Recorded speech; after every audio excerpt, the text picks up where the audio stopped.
All right. This session is on ChatGPT. We've already done the one for Google Gemini AI. So let me just talk to you briefly about ChatGPT. This will be an introduction to ChatGPT. I'm going to be doing this and sharing my screen. But let's talk about the first way that ChatGPT works. You have the free version. I will show you my screen and then we'll go from there. So this is the screen that you get if you go to normal ChatGPT, which is the OpenAI version of ChatGPT, right? But if you notice on top here, you have two versions. You have 3.5, and I go over here and I have ChatGPT 4. ChatGPT 4 is more current. We look at the price structure. So this is the free version. It's obviously zero. Upgrade. When you do the upgrade plan for $20 a month, or I think that averages to, I think it's 1,400 Naira, and I forgot the equivalent. I'm trying to convert for my students or clients who are in other parts of the world. But look at what you get for the Plus edition. You got access to the most recent models, right? Training model. You have, you can create using GPT. You can also have DAL-E, browsing and advanced data analytics tools. And then you have this one, this team version, which is 25 per person per month. It allows you to obviously share and create a ChatGPT. But in the next video, I will do more advanced. But let's just stick with what we have now. I want to just stick with the free one. And then in the later one, when I want to show you how you would do the video. So let's say I want to I want to get some help with the topic here because the whole idea is prompt. So you're able to talk about prompt engineering, right? So let's say you want to know what is ChatGPT, for example. Let's use this to ask. So normally, if you know that it means see what in here is it's called a generative pre-trained transformer architecture. So the T means transformer architecture, right? So it gives you a query in here. Again, people always warn you that obviously ChatGPT could give you the wrong information. You just have to still check it.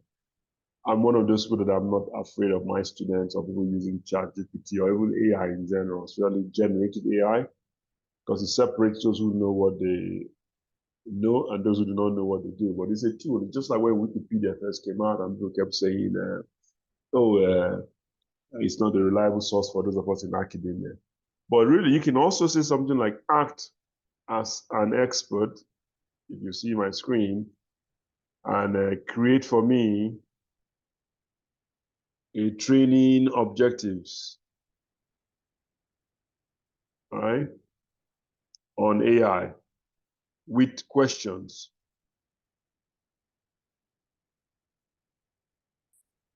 So now I could be more specific. I could say use Bloom's taxonomy orders. So if you don't know what that is, don't worry about that. Professor Bloom came up with a concept about how we create our learning objectives in academia. But look at what ChatGPT is doing. No, it will keep speeding this out for you.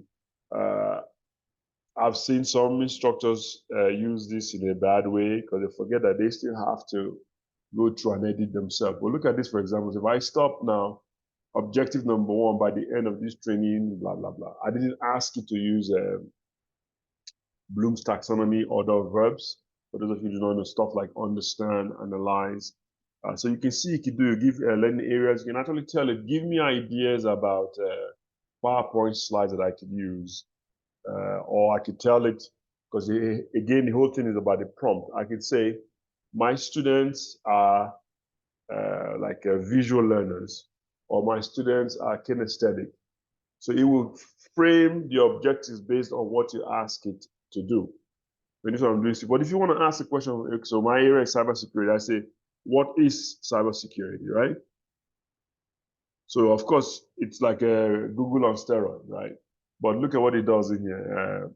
I say Google on steroids because Google has its own AI. But look at this whole thing. It tells me that cybersecurity, you have to scroll down, it says cybersecurity or information security. It talks about what it means. It gives us the CIA triad. So you still have to augment and add to it, right? So in the next video, I will show you how you use DALL-E because I now have to upgrade. I just wanted to show you, but what you need to know is this is the free version. it has limited functionality. And as of April 2023, there's arguments as to what are the training data, but definitely ChatGPT 4 has more correct information as opposed to being backdated to September 2021 as the training data that they used. So please feel free to always like our video, however you want to let me know, comment. So the next one will be a little more advanced, and I will do one on a Microsoft Copilot. And then I'll do one where I compare the three of them. There are obviously more than those, but that's what I just wanted to limit them to. If you use one generative AI, you can have an idea about how the rest of them work. So I will do one on creating an images using ChatGPT, but all you just need to know right now is that it's DAL-E. But if you've looked at my video on Google Gemini AI, you will see that ChatGPT seems to be better at text. But when you see my own on DALL-E, you will also see that it looks like Gemini is better on image creation. But either one of them, you have to prompt them.